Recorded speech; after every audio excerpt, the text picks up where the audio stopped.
ஏன்னா இதற்கு தாயினுடைய புகழ் எவன் ஒருவன் மேல் கொண்டு செல்வனோ அவனுடைய புகழ் மேலே போகும். இதில் எந்த விதமான லாப நோக்கங்களும் அதெல்லாம் கிடையாது. தன்னுடைய கஷ்டம் நீ வழிகாட்டியாரு, தன்னுடைய விழியை கொடுத்து வழிகாட்டியாயிரு. விதியை மாற்ற வழிகாட்டியா உன்னால இருக்க முடியாது, என்னால இருக்க முடியாது. நீ 9 நாள் நோம்பின் விரதம் கடைபிடிக்கும் பொழுது நவசக்திகளுடைய அனுகிரகமும் தோஷத்தினுடைய நிவர்த்தியும் தேவியினுடைய கருணையும் பிடிக்கும். 9 நாள் விரதம் சாதாரணம் அல்ல. சுகரோ பிரஷரோ ஏதாவது டேப்லெட் சம்பந்தப்பட்ட விஷயமோ யாராவது எடுத்துக்கிறவங்களுக்கு வந்து விரதம் மற்றும் செயல்படணும். அதற்குள்ள இருக்கிறவங்களுக்கு கண்டிப்பா விரதம் கடைபிடிக்கப்படணும். விரதறையில படுக்கணும். தினமும் 1 ரூபாய், அது கூட ஒரு கணக்கு போடுவாங்க, அது அம்மா சொல்லிச்சு என்னன்னு தெரியல. அந்த 1 ரூபாய் வச்சு அம்பாள் கிட்ட ஒரு வழிபாடு செய்யணும். காலையில இல்ல சாயந்தரம் 6 மணிக்கு மேல. பெண்ணாக இருந்தால் 1 நேரம் குளிக்க வேண்டும், ஆணாக இருந்தால் 2 நேரம் குளிக்கப்பட வேண்டும், வெறுதரையில் தான் படுக்கப்பட வேண்டும். எல்லாம் ப்ராசஸ் மாதிரி தான். சுத்தபத்தங்கள் இருக்கணும், தூய்மை இருக்கணும். மாலை அணிவதற்கு முதல் நாள் குலதெய்வத்தை நினைத்து முதலில் வீட்டில் ஒரு தீபம் ஏற்றப்பட வேண்டும். அம்மாவாசை அன்னைக்கு வருது இல்லையா, அந்த நாள் எல்லாரும் வீட்லையும் உங்களுடைய சனி மூலையில ஒரு தீபம் ஏற்றணும். தனிமுறையில தீபம் ஏற்று முன்னோர்களுடைய ஆசி கிடைக்கணும். நீ கொடுக்கறத அக்செப்ட் பண்ணி யம வாராகி, யமனை தன்னுள் அடக்கியவள், அவள் கிட்ட நான் போய் ஐக்கியமாகிறேன் அப்படின்னு சொல்லி அந்த ஆன்மா ஐக்கியமாகும். 9வது நாள் முடிந்து 5வது நாள்ல இருந்து இங்க மாலை செலுத்த ஆரம்பிப்பாங்க. 3 நாள் இதுல நீங்க மென்சஸ் கேட்குறீங்க, நிறைய பேர் இந்த பீரியட் டேட் கேட்குறீங்க, எனக்கு இந்த டைம்ல நான் கோயிலுக்கு வரலாமான்னு. அதெல்லாம் கணக்கே கிடையாது.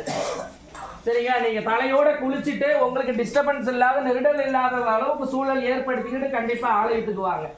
இந்த தீட்டு தடங்கள்லாம் ஒன்றும் கிடையாது. இறந்துட்டா சாமி நாங்கள் வரலாமான்னு கேட்குறீங்க, கண்டிப்பாக வரலாம். இறந்ததுக்கு அது எப்படி தீட்டு 1 வருஷம் சொல்கிறாங்க அப்படின்னா, குலதெய்வத்திற்கு 1 வருஷம் கண்டிப்பாக தீட்டு தான். குலதெய்வத்திற்குள்ள போய் தீபம் ஏற்றக்கூடாது, தேங்காய் பழம் கொடுக்கக்கூடாது, முக்தி நிலை எதுவும் செய்யக்கூடாது. இதர பிடித்த தெய்வங்கள், இஷ்ட தெய்வங்கள், மாய தெய்வங்களுக்கு வந்து மண்டிட்டு சரணாகதி அடையலாம். தீப வழிபாடு கொஞ்சம் மற்றது நல்லது, அவ்வளோதான். தீபத்தில் அதிக சக்தி இருக்கு. தீபம்ன்றது சாதாரணம் கிடையாது. எப்பேற்பட்ட பிரேதத்தையும் அழிக்கக்கூடிய சக்தியும் தீபத்துக்கு இருக்கு. எப்பேற்பட்ட சக்தியும் பன்மடங்கு ஆகக்கூடியதும் நெருப்புக்கு சக்தி இருக்கு. அந்த தீபத்திற்கு அதிக பவர் இருக்கு. ஒரு விளக்கு நீங்க கோட்டையில் ஏத்துறீங்கன்னா அதனுடைய சூட்சமே உங்களுக்கு என்னன்னு தெரியாது. உலகத்தினுடைய பிரசித்தி பெற்ற மகா தேவிகளும் ஒன்று குணையிறது வந்து அந்த தீப தேவிகள்னு அர்த்தம். தீபதேவிகள் சாதாரணம் கிடையாது. நீங்க தீபம் ஏற்றும் பொழுது சுடர்விடும் அழகை பொறுத்து உனக்கு அனைத்து அனுகிரகமும் கிடைக்கும். ஒரு ஆலயத்துல நீ தீபம் ஏற்றினா அந்த தீபம் பல கோலத்துல தன்னை ஆட்கொள்ள பார்க்கும். இந்த பக்கம் அந்த பக்கம் இப்படி கோணம் ஏறி எப்படி வேணாலும் எரியும். தாமரை முகம் கொண்டு எந்த தீபம் சுடர் விடுகிறதோ உங்க வீட்லயோ கோவில்லையோ நீங்க பொருத்தக்கூடிய விளக்கு தாமரை முகம் கொண்டு சுடர் விடும் வீடு மகாலட்சுமி வாசம் செய்வார். தகதகன்னு எரியக்கூடிய வீட்டில் வந்து துஷ்ட சக்தி வாசம் செய்துன்னு அர்த்தம். தீபம் நீங்க பொருத்திட்டு வரீங்க, அப்படியே திரிய சாப்பிட்டுக்கிட்டே என்ன பண்ணுறோம், போய் தகதக தகதகன்னு எரிய ஆரம்பிக்கும். அப்ப அந்த ஏதோ ஒரு நெகட்டிவ் நம்ம வீட்டுக்குள்ள இருக்குன்னு அர்த்தம். ரொம்ப நீங்க பருத்தி வச்சுட்டு வெளியில் வந்த பிற்பாடு ஸ்லோவா கீழே போகும் தீபம். அப்ப வந்து ஆத்மாவினுடைய சாந்தி இல்லாம இருக்கக்கூடிய வீடு அது. மொட்டையா கற்பூரம் கிடைச்சிச்சு விளக்கு கிடைச்சுன்னு பொருத்தி வைக்கிறதுல அர்த்தம் கிடையாது. தீபத்தினுடைய சூட்சம வழிபாடு நிறைய இருக்கு. அதே போலதான் இந்த 9 நாள் நோம்பின் வழிபாடு இருக்கு. பெரிய ப்ராசஸ் எல்லாம் கிடையாது. இது கேஷுவலானது தான். காலையில எழுந்திரிச்சு குளிச்சுட்டு நீங்க மாலை அணிவிச்சிருக்கீங்க. 3 நாள் 6 நாள் 9 நாள் உங்களுடைய விருப்பம் தான். 9வது நாள் 15 நாட்கள் உங்களுக்கு கொடுக்கும். அடுத்த பௌர்ணமி வரைக்கும் இங்க மாலை செலுத்தக்கூடிய நிகழ்வு ஏற்படும். 5வது நாள் ஆலயத்தின் சார்பாக மாலை செலுத்தப்படும், சீர் கொடுக்கப்படும். பல மாவட்டங்கள்ல இருந்து அம்மாவுக்கு சீர் கொண்டு வருவாங்க. போன வருஷமும் நடந்தது. ஒரு 600 தட்டு சீரோட நடந்தது. இது வந்து இந்த வருஷம் கிடையாது. போன வருஷம் 600 தட்டு சீர் அம்மாவுக்கு மட்டும் 2.5 லட்சம் ரூபாய்க்கு புடவை வந்தது. அதே போல இந்த வருஷம் மாவட்டங்கள் ஒன்றிணைந்து இந்த மாவட்டத்தில் இருக்கிறீங்க தான் அம்மாவுக்காக என்ன நான் அர்ப்பணிக்கிறேன், அட்லீஸ்ட் நான் 1/2 மணி நேரம் அர்ப்பணிக்கிறேன் அம்மாவுடைய புகழுக்காக அப்படின்னு விருப்பப்படுறீங்க. அவர்கிட்ட பேர் கொடுங்க. அந்த வயலட் கலர் ஷர்ட் போட்டிருக்கீங்க, நான் என் பிரச்சனையிலே தீர்க்கல, இல்லை நான் ஊர் பிரச்சனை வேறு தீர்க்க போறேன்னா அப்படின்றவங்களும் நான் எதுவுமே சொல்ல கிடையாது. இது வந்து என்கிட்ட உள்ள கேட்டாங்க, நாங்கள் இது பண்ணலாமான்னு கேட்டதுனால தெளிவு நான் பொதுவாக சொல்கிறேன். குழந்தை இல்லாத வீரர்களுக்கு என்ன அப்படின்னா தீபம் ஏற்றப்படும். இப்போ 5 நாள் வீட்டில் நீங்கள் தீபம் ஏற்றணும். 5 நாள் தீபம் அணையக்கூடாது. 5வது நாள் நீங்கள் தேய்பிறை பஞ்சமி நடக்கும். நைட்டு 12 மணி ஆராதனை நடக்கும். அந்த ஆராதனையில் சுத்தமான செக்கு நல்லெண்ணெய் நீங்கள் இங்கே விட்டு உங்களுடைய கணவன் மனைவி முகத்தை அந்த எண்ணெயில் நீங்கள் பார்க்கணும். அது வந்து மோட்ச தீபம் அப்படின்னு சொல்லுவோம். மோட்ச தீபத்தினுடைய தத்துவம் என்னன்னு நீங்கள் யூடியூப்ல போட்டிங்கன்னா உங்களுக்கு தெரியும். ஒரு கருவறையில் மோட்ச தீபம் ஏற்றது பெரிய விஷயம். உலகத்திலேயே 3 இடத்துல மட்டும்தான் மோட்ச தீபம் வழிபாடு இருக்கு. ஒன்று நம்ம கோவில், இன்னும் 2 வேற கோவில். அந்த கோவில் நான் சொல்ல நான் விரும்பல, அது வெளி மாநிலங்கள்ல இருக்கு. ஏன்னா நடந்துட்டு இருக்கு. இன்னும் ஒரு சில கோவில்கள் நடக்கிறது எப்படின்னு எனக்கு தெரியல. அந்த மோட்ச தீபம் இறைவன் உத்தரவு கொடுக்கணும், இல்லைன்னா சும்மா பொருத்தவும் முடியாது. மோட்ச தீபம் அணிஞ்சிடும். மோட்ச தீபம் சொல்லி நீ பொருத்திட்டினா 1 நாளைக்கு 2 நாளைக்கு அணைஞ்சிருச்சுன்னா பலன் பற்று. அந்த மோட்ச தீபம் 5 நாள் சுடர் விடணும். 5ஆவது நாள் வந்து இங்க நீங்க முகம் பார்க்கும் பொழுது மோட்சம் கிடைக்கும் முன்னோர்களுக்கு. அடுத்தது இந்த நிலை உங்களுக்கு வரும். நீங்க அந்த முறை தாம்பூலம் வெத்தலை பாக்கு வாங்கிட்டு வந்துருங்க. வெத்தலை பாக்கு செக்கு நல்லெண்ணெய் நீங்க விட்டுதான் ஆகணும். செக்கு நல்லெண்ணெய் அதில் விட்டு உங்க முகத்தை பார்க்கணும். தாம்பூல பிரசாதம் நாங்கள் கொடுப்போம். அம்பாள் மடியில வச்சு அதை நீங்க மென்று உட்கொள்றது உங்களுடைய விருப்பம் தான். சாமி எப்படி விரதம் இருக்கணும்னு கேட்குறாங்க சாமி. 5 நாள் விரதமா? நான்வெஜ் சாப்பிடக்கூடாதுமா. நான்வெஜ் சாப்பிடக்கூடாது. இந்த கருவாடு முட்டை கிட்டலாம் எதுவும் சாப்பிடக்கூடாது. சுத்தமான சைவம் சாப்பிட்டுக்குங்க. வெளியில கண்டிப்பா சாப்பிடவே கூடாது. ஏன்னா நீங்க செய்யறது கடவுளுக்கான பிராப்தம் இல்லை, உங்களுடைய முன்னோர்களுக்கான பிராப்தம்.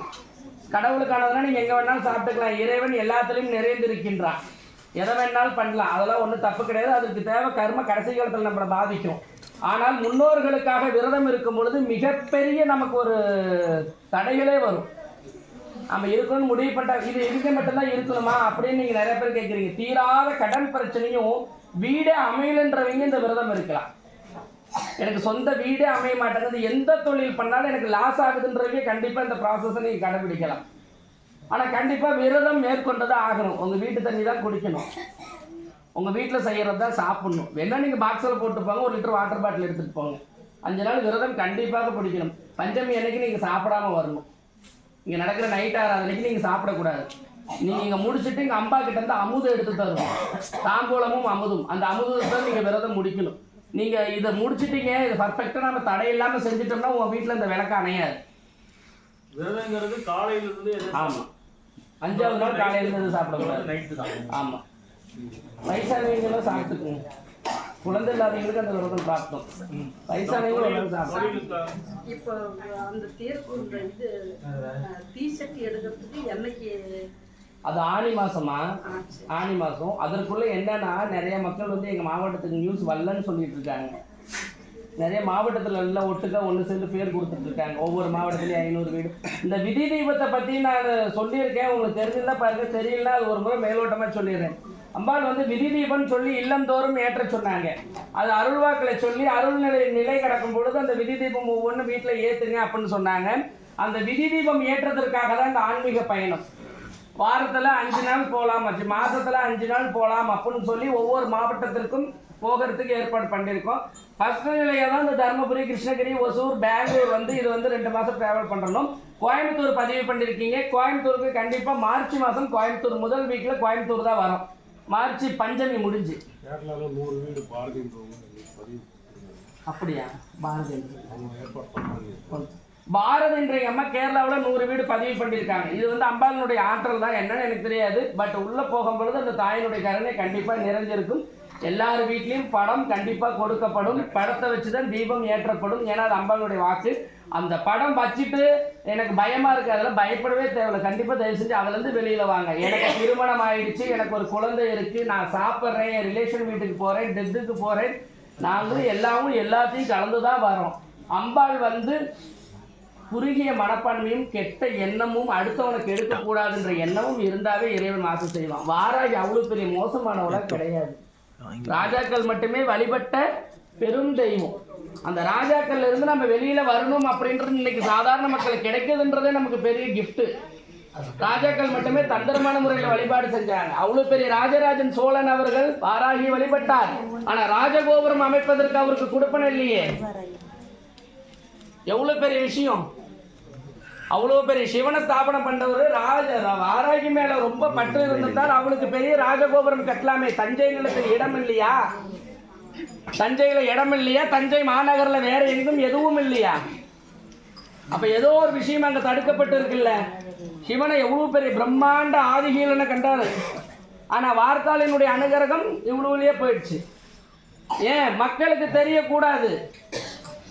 புகைக்குள் தவம் செய்யப்பட்டால் எந்த மக்களுக்கும் அது சேரக்கூடாது. மன்னன் மட்டுமே வழிபாடு செய்யணும், சிறு தெய்வமாக ஓரம் கட்டு அப்படின்னு சொன்னாங்க.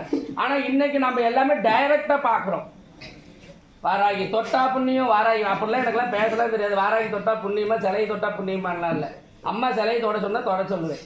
பால சாமி சுத்தமான புடவை கேக்குதா செக்கெண்ணை கேக்குதா? நீங்க யாரு கேட்டாலும் செக்கெண்ணையும் புடவையும் நடக்காத ஒருத்தர் நான் கோயிலுக்கு பண்ணேன்னு சொல்லுங்க. இந்த மண்ணை மிதிச்சு எனக்கு நடக்காதே நான் இது பண்ண சாமி அப்படின்னு சொல்லுங்க. யாருமே சொல்ல மாட்டேன், நானே பண்ண மாட்டேன். எனக்கே நடந்தா தான் அம்மா கிட்ட நிற்பேன். ஏன் வரைகளுக்குலாம் நடக்கணும், எல்லாரும் வேண்டுதான் நடந்தா தானே உனக்கு பண்ற அபிஷேகம் உண்மை, உனக்கு பண்ற ஆராதனை உண்மை அப்படின்னு வேண்டும். சாமி என்ன ஃபோன் பண்ணி சொல்லுமா செக்கு நல்லா நான் கொண்டுகிட்டு வரேன் அப்படிலாம் கொண்டு வர தப்புன்னா திருத்திக்கணும். சுத்தமான புடவை கேட்குற புடவை யாரு கேட்டாங்க? இங்கதான் புடவை மானாவரியே கிடக்குது. தறி ஓட்டுறாரு 80 புடவை கொண்டு வந்து கொடுத்துக்கிறாரு ஒருத்தர். 80 புடவை ரொட்டேஷன் பண்றதுக்குள்ள எனக்கு 100 பக்தர்கள் புடவை கொண்டு வந்துருவாங்க. ஒருத்தர் கூட இந்த சவுதி அரேபியாவில இருந்து ஒருத்தர் இன்னைக்கு கூட சொல்லியிருக்கிறாரு, வர 13ஆம் தேதி நான் அன்னதான செலவு ஏற்றுக்கிறேன், அம்பாளுக்கு பட்டுப்புடவை கொண்டுட்டு வரணும், நான் தமிழ்நாட்டுக்கு வரேன் அப்படின்னு சொல்லியிருக்கிறாரு. ஏன்னு கேட்டேன். ஏன்னா அவ்வளோ தூரத்துக்கு அங்கே எனக்கு ஏதோ வரணும்னு தோணுது அப்படின்றாங்க. சாமியெல்லாம் கேட்காது, எதுக்கு கேட்கணும்னாலும் முன்னையே சொல்லிட்டு அது உபசரிப்பு. சாமிக்கு நம்ம செய்யற ரெஸ்பான்ஸ் மரியாதை, வேற ஒண்ணுமே கிடையாது. புடவை கொடுத்தா தான் சாமி காரியம் நடத்தி கொடுப்பேன்னு சொல்லியிருக்குதா? அப்படிலாம் இல்லை. முடிஞ்சா ஜாதகத்துக்கு கொடுத்து வச்சுக்க, முடியல நின்று வேண்டிக்க. அம்மா தாயே என்னால் முடியாது பாரு இப்படி சொல்றாங்க, நான் கரெக்டாக நான் அதை பண்ணணும். கடவுளுக்கு தெரியும் உங்ககிட்ட இருக்கா இல்லையான்னு. நீ பிரார்த்தனைக்காக வர, கடை வாங்கிட்டு இங்கே வராது. எது கடை வாங்கிட்டு வர? எது கடை வாங்கிட்டு வந்து ஜாதகம் வைக்கிறீங்க? வைக்காதீங்க, அப்படியே கடை வாங்கிட்டு வந்து வைக்கணும். ஜாதகத்தை கொண்டுகிட்டு வந்து உள்ள அனுமதிக்க மாட்டேங்கிறம்மா, அழகா கையில வச்சு நின்று கும்பிடுங்க, நான் தொட்டு கும்பிட்டு தரேன். அம்மா தாயே நல்லபடியே நடக்கணும், என்னுடைய ஏழ்மை உனக்கு தெரியும், என் ஏழ்மையை நீ தான் போக்கணும், இந்த ஜாதகத்துக்கு சீக்கிரம் திருமணம் நடக்கணும் அப்படின்னு கும்பிட்டா எப்படி? ஓ இவன் பொய் சொன்னா நடக்காதுதான். உலகம் பூரா கொண்டு போகணுன்றோம். உலகத்துல இருந்து இன்னைக்கு ஒசூர்ல எத்தனை வீடுங்க பதிவாயிருக்கு? அம்மா பால் கொடுங்கம்மா.